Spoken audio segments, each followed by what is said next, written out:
여러분, 혹시 이런 고민 있으신가요? 소개팅을 나가도 잘 안 되고 썸만 타다가 흐지부지 끝나버립니다. 주변에서는 조금만 더 적극적으로 해봐라고 하지만 아무리 노력해도 인연이 이어지지 않는 것 같습니다. 내가 뭐가 부족한 걸까 하면서 자책만 하게 되죠.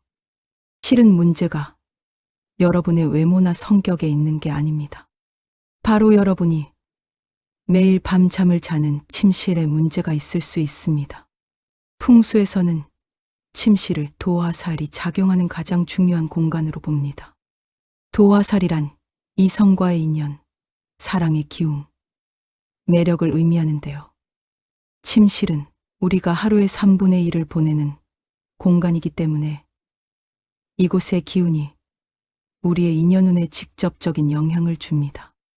실제로 제 구독자분 중 한 분은 침실에서 이것 하나를 치웠을 뿐인데 3년 동안 애인이 없다가 딱 3개월 만에 거짓말처럼 좋은 인연을 만나셨다고 합니다. 직장에서 만난 분과 자연스럽게 가까워지셨고 지금은 결혼을 앞두고 계십니다. 오늘은 여러분의 침실에서 당장 치워야 할 물건들과 도화살을 강하게 부르는 침실 배치 비법을 알려드리겠습니다. 영상 끝까지 보시고 오늘 저녁 집에 돌아가시면 바로 실천해 보세요. 그 전에 구독과 좋아요 버튼을 한번 눌러주세요. 버튼을 누르시는 순간 여러분의 도화살이 활성화되기 시작합니다. 그리고 댓글에 도화살 활성화라고 한번 적어주세요. 매일 밤 댓글을 읽으며 여러분 한 분 한 분의 좋은 인연을 기도드리겠습니다. 자, 그럼 지금부터 시작하겠습니다. 첫 번째로 여러분이 침실에서 당장 치워야 할 것은 바로 죽은 기운의 물건입니다. 특히 드라이 플라워나 시든 화분을 말하는데요. 많은 분들이 예쁘다고, 관리하기 편하다고 드라이 플라워를 침실에 두십니다. 카페 같은 분위기를 내고 싶어서 침대 옆 선반에 말린 꽃다발을 장식해 두시는 분들이 정말 많습니다. 하지만 풍수에서 드라이 플라워는 가장 강력한 음기의 상징입니다. 꽃은 본래 생명력과 생기를 상징하는데 그것이 말라 죽은 상태라는 것은 생명의 기운이 완전히 사라졌다는 의미입니다. 침실은 우리가 가장 무방비한 상태로 있는 공간입니다. 잠을 자는 동안 우리의 기운은 주변 환경의 영향을 고스란히 받게 되는데요. 매일 밤 죽은 꽃의 음기를 흡수하면서 잠을 잔다고 생각해 보세요. 여러분의 생기가 점점 말라가고 활력이 떨어지며 사람들에게 매력적으로 보이지 않게 됩니다. 특히 도화살, 즉 이성에게 끌리는 매력의 기운이 완전히 차단되어 버립니다. 시든 화분도 마찬가지입니다. 물을 주는 것을 깜빡해서 식물이 시들거나 말라 죽어가는데도 그냥 두시는 분들이 있습니다. 다시 살아날 수도 있지 하면서 버리지 못하고 계속 두시는데요. 이것은 정말 좋지 않습니다. 죽어가는 식물은 죽은 식물보다 더 나쁜 기운을 뿜어냅니다. 생명력이 빠져나가는 과정을 여러분이 매일 보고 있는 것이기 때문입니다. 실제로 한 구독자분께서 이런 경험을 나누셨습니다. 침실에 드라이 플라워, 화환을 크게 걸어두고 계셨는데 2년 넘게 소개팅을 해도 두 번째 만남으로 이어지지 않았다고 합니다. 제 영상을 보시고 드라이 플라워를 치우셨는데 그 다음 달부터 사람들이 요즘 얼굴이 밝아졌다, 분위기가 달라졌다는 이야기를 하기 시작했고 2달 후에는 직장 동료의 소개로 좋은 분을 만나셨다고 합니다.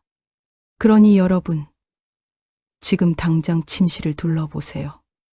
드라이 플라워, 시든 화분, 말라 죽은 식물이 있다면 오늘 저녁 바로 치우십시오. 아깝다는 생각이 드실 수 있지만 여러분의 인연이 더 소중합니다. 그리고 만약 침실에 식물을 두고 싶으시다면 반드시 살아있는 식물을 두세요. 특히 공기정화 능력이 좋고 생명력이 강한 식물이 좋은데요. 특히나 산세베리아 같은 식물은 관리도 쉽고 음이온도 방출해서 침실에 두기 좋습니다. 하지만 절대 시들게 내버려 두지 마시고 잘 관리하셔야 합니다. 두 번째로 치워야 할 것은 과거의 흔적입니다. 전 애인의 선물이나 사진을 아직도 침실에 두고 계신 분들이 의외로 많습니다. 그냥 추억이니까, 버리기 아까워서 하면서 서랍 깊숙이 넣어두거나 벽에 걸린 사진을 그냥 놔두시는 경우가 있죠. 풍수에서는 이것을 과거의 기운에 묶여 있다고 표현합니다. 물건에는 그것을 사용한 사람의 기운과 그때의 감정이 스며들어 있습니다. 특히 연인 관계에서 주고받은 물건은 그 사람과의 인연의 끈이 강하게 남아 있는데요. 이미 끝난 관계의 물건을 계속 곁에 두고 있으면 무의식적으로 과거에 머물게 됩니다. 새로운 사람을 만나도 자꾸 전 애인과 비교하게 되고 완전히 마음을 열지 못하게 됩니다. 그리고 에너지적으로 보면 새로운 인연이 들어올 자리가 없습니다. 여러분의 침실 공간이 과거의 기운으로 가득 차 있으니 새로운 에너지가 들어올 틈이 없는 것입니다. 특히 침실은 가장 사적이고 친밀한 공간입니다. 미래의 배우자가 들어올 공간에 전 애인의 흔적이 남아 있다면 새로운 인연은 본능적으로 그것을 느끼고 물러서게 됩니다. 사진도 마찬가지입니다. 함께 찍은 여행 사진, 커플 사진을 액자에 넣어 침대 옆에 두고 계시거나 핸드폰 배경화면으로 아직도 사용하시는 분들이 있습니다. 이별한 지 1년, 2년이 지났는데도 그 사진을 그대로 두고 계신 거죠. 이것은 여러분 스스로에게 나는 아직 과거를 정리하지 못했다는 신호를 보내는 것과 같습니다. 그러니 새로운 인연이 다가와도 여러분 자신이 무의식적으로 거부하게 됩니다. 실제로 한 40대 여성 구독자분께서 이런 사연을 보내주셨습니다. 5년 전 이별한 남자친구가 선물한 목걸이를 아직도 서랍에 넣어두고 계셨다고 합니다. 그동안 소개팅을 수도 없이 나갔지만 항상 어딘가 마음 한구석이 차지 않았다고 하셨죠. 제 조언대로 그 목걸이와 함께 찍은 사진들, 선물들을 모두 정리하셨습니다. 버리기 힘든 것들은 상자에 담아서 집 밖 창고에 보관하셨고요. 침실에서 완전히 치운 지 한 달쯤 지났을 때 놀랍게도 마음이 가벼워지고 새로운 사람을 만나고 싶은 마음이 생기셨다고 합니다. 그리고 2달 후 친구의 소개로 지금의 남편을 만나셨습니다. 여러분, 과거는 과거일 뿐입니다. 좋았던 추억으로 남기되 그것이 현재의 여러분을 묶어두게 해서는 안 됩니다. 미련 없이 비워야 운이 채워집니다. 오늘 저녁 침실 서랍을 한번 열어보세요. 전 애인의 편지, 선물, 함께 찍은 사진이 있다면 모두 정리하십시오. 꼭 버리지 않아도 좋습니다.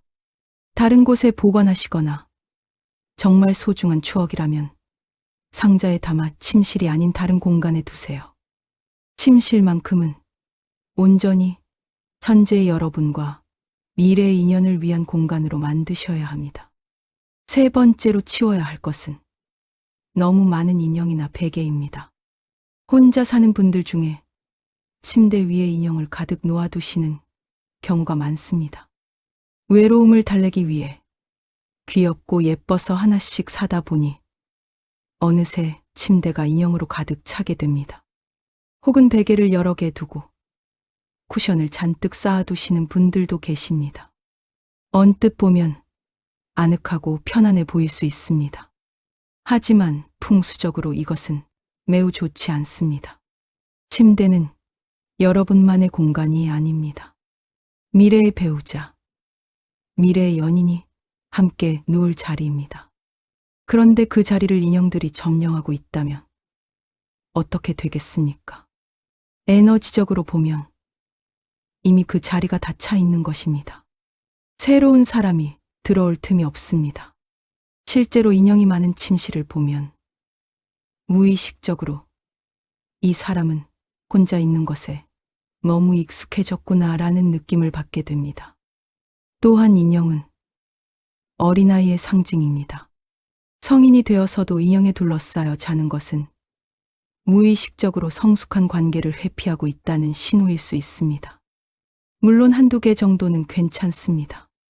하지만 침대의 반 이상을 차지할 정도로 많다면 지금 당장 줄이셔야 합니다.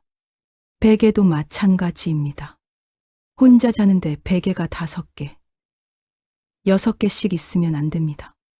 베개는 머리를 두는 곳, 즉 생각과 의식의 공간을 상징합니다. 너무 많은 베개는 생각이 복잡하고 정리되지 않았다는 의미이기도 합니다. 침대는 온전히 나의 기운으로 채우거나 아니면 미래의 배우자가 누울 자리를 비워두어야 합니다. 그래야 새로운 인연이 들어올 여지가 생깁니다. 실제로 30대 초반 남성 구독자분의 사연입니다. 침대에 어릴 때부터 모은 피규어와 인형을 가득 놓아두셨다고 합니다. 여자친구가 생긴 적이 없고 소개팅을 해도 번번이 연락이 끊겼다고 하셨죠. 제 조언을 듣고 인형과 피규어를 정리하셨습니다. 정말 아끼는 몇 개만 선반에 두고 나머지는 상자에 넣어서 다른 방에 보관하셨습니다. 침대 위는 깔끔하게 비워두고 베개도 2개만 남기셨죠. 그랬더니 신기하게도 3개월 후에 회사에서 후배 여직원과 자연스럽게 가까워지셨고 지금은 6개월째 잘 만나고 계신다고 합니다. 그 여성분이 처음 그의 집에 왔을 때 집이 깔끔하고 좋다고 하셨다고 합니다. 여러분, 침대는 2 사람의 공간입니다. 혼자 살더라도 항상 미래의 배우자를 위한 자리를 남겨두어야 합니다. 인형은 최소한으로 줄이고 베개는 2개만 두세요. 그것이 바로 새로운 인연을 부르는 첫걸음입니다. 자, 이제 침실에서 치워야 할 것들은 모두 알려드렸습니다. 드라이 플라워, 과거의 흔적, 그리고 너무 많은 인형과 베개입니다. 그런데 여기서 끝나면 안 됩니다. 비우는 것만큼 중요한 것이 바로 채우는 것입니다. 이제부터는 도화살을 강하게 부르는 침실 배치 비법을 알려드리겠습니다. 첫 번째, 침대의 위치입니다. 많은 분들이 침대를 아무 생각 없이 놓으십니다. 방이 좁으니까 문 바로 앞에 놓거나 창문 바로 밑에 놓는 경우가 많죠. 하지만 풍수에서 침대의 위치는 매우 중요합니다.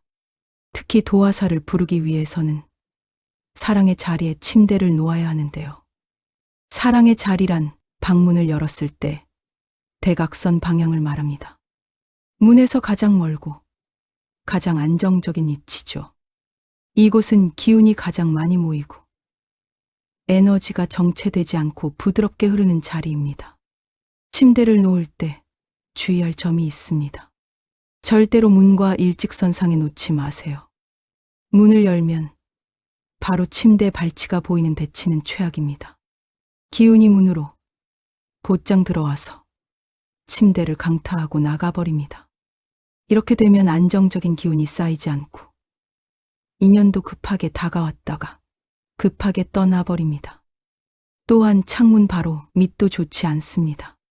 창문은 기운이 들고 나가는 통로인데 그곳에 침대가 있으면 기운이 불안정해집니다. 특히 머리를 창문 쪽에 두고 자는 것은 절대 피하셔야 합니다. 가장 좋은 위치는 방문 대각선 방향의 벽에 침대 헤드를 붙이는 것입니다. 벽이 든든하게 받쳐주고 문과 창문을 모두 볼 수 있는 자리가 최고입니다. 이렇게 배치하면 심리적으로도 안정감을 느끼고 기운도 안정적으로 쌓입니다. 만약 방이 좁아서 선택의 여지가 없다면 침대 발치와 문 사이에 스크린이나 낮은 선반을 두어서 직접적인 기운의 흐름을 막아주세요. 그것만으로도 효과가 있습니다. 실제로 한 구독자분께서 침대 위치만 바꾸셨는데 잠을 훨씬 잘 자게 되었고 사람들을 만날 때도 더 당당하고 자신감 있어졌다고 합니다. 그리고 한 달 후에 좋은 인연을 만나셨죠. 두 번째는 조명과 소품 배치입니다. 침실의 조명은 너무 밝아서도 너무 어두워서도 안 됩니다. 너무 밝은 형광등은 양기가 지나치게 강해서 편안한 휴식을 방해합니다. 반대로 너무 어두우면 음기가 쌓여서 우울하고 무기력해집니다. 도화살을 부르기 위해서는 은은한 빛이 가장 좋습니다. 특히 붉은 계열, 복숭아 빛이나 연한 주황빛의 조명이 사랑의 기운을 불러옵니다. 무드등을 침대 옆에 하나 두시되 너무 강하지 않게 조절하세요. 잠들기 전에 그 조명을 켜고 책을 읽거나 명상을 하면 도화살이 점점 강해집니다. 그리고 중요한 것이 하나 더 있습니다. 바로 짝 맞추기입니다. 혼자 자더라도 침실 소품은 반드시 쌍으로 두어야 합니다. 베개 2개, 덮탁 2개, 스탠드 2개. 이렇게 짝을 맞추는 것만으로도 짝을 부르는 파동이 생깁니다. 베개는 혼자 자더라도 꼭 2개를 두세요. 나는 지금 혼자지만 곧 함께할 사람이 올 것이다 라는 무의식적 메시지를 보내는 것입니다. 실제로 많은 풍수 전문가들이 이것을 강조하는데요. 협탁도 마찬가지입니다. 침대 양쪽에 하나씩 똑같은 디자인으로 두세요. 양초나 액자 같은 소품도 가능하면 쌍으로 배치하는 것이 좋습니다. 그리고 침실 어딘가에 연인의 상징을 두는 것도 좋습니다. 원앙새, 다트 모양, 혹은 두 사람이 함께 있는 그림 같은 것들이요. 단, 과하지 않게 은은하게 배치하는 것이 포인트입니다. 색상도 중요합니다. 침실은 부드러운 색감이 좋은데 특히 복숭아색, 연한 핑크, 베이지, 크림색 같은 따뜻한 색상이 도화살을 부릅니다. 만약 친구를 바꾸실 계획이 있다면 이런 색상으로 선택해 보세요. 반대로 너무 강렬한 빨간색이나 검은색은 피하시는 것이 좋습니다. 빨간색은 기운이 너무 강해서 편안한 잠을 방해하고 검은색은 음기가 너무 강합니다. 실제로 한 50대 여성 구독자분께서 이 방법을 실천하셨습니다. 침대 양쪽에 똑같은 협탁을 두고 베개를 2개로 맞추 복숭아빛 무드등을 하나 구입하셨습니다. 그리고 침구를 크림색으로 바꾸셨죠. 처음에는 이게 무슨 소용이 있을까 하셨지만 한 달쯤 지나니 마음이 편안해지고 긍정적으로 변하셨다고 합니다. 그리고 2달 후 등산 모임에서 만난 분과 자연스럽게 가까워지셨고 지금은 좋은 관계를 이어가고 계십니다. 여러분, 오늘 영상 어떠셨나요? 침실에서 당장 치워야 할 3가지, 그리고 도화살을 부르는 배치법을 모두 알려드렸습니다. 정리하자면 드라이 플라워와 시든 식물, 전 애인의 흔적, 그리고 너무 많은 인형과 베개를 치우십시오. 그리고 침대는 사랑의 자리에 놓고 은은한 조명을 사용하며 모든 소품을 짝으로 맞추세요. 이것은 단순한 인테리어 팁이 아닙니다. 여러분의 인연은 사랑운을 바꾸는 강력한 풍수 비법입니다. 오늘 저녁 집에 돌아가시면 바로 실천해 보세요. 침실을 한번 둘러보시고 치울 것은 치우고 정리할 것은 정리하십시오. 그리고 새로운 배치로 공간을 만들어 보세요. 작은 변화지만 여러분의 삶에 큰 변화를 가져올 것입니다. 3개월 후 여러분께 좋은 소식이 있기를 진심으로 바랍니다. 구독 버튼 누르시면 여러분의 도화살이 더욱 강해집니다. 좋아요를 누를 때마다 재물운과 함께 연애운도 상승합니다. 그리고 댓글에 도화살 활성화 한 번 더 적어주세요. 매일 밤 여러분의 댓글을 읽으며 좋은 인연을 만나시길 기도드리겠습니다. 알림 설정까지 해두시면 앞으로 더 많은 풍수 비법을 가장 먼저 받아보실 수 있습니다. 그리고 이 영상을 혼자 계신 친구, 가족에게 공유해 주세요. 함께 좋은 인연을 만나는 기운이 배가 됩니다. 여러분께 큰 사랑운이 찾아올 것입니다. 좋은 인연을 만나시고 행복한 관계를 이루시길 바랍니다. 풍요롭, 사랑 가득한 삶을 누리시길 진심으로 기원합니다. 감사합니다.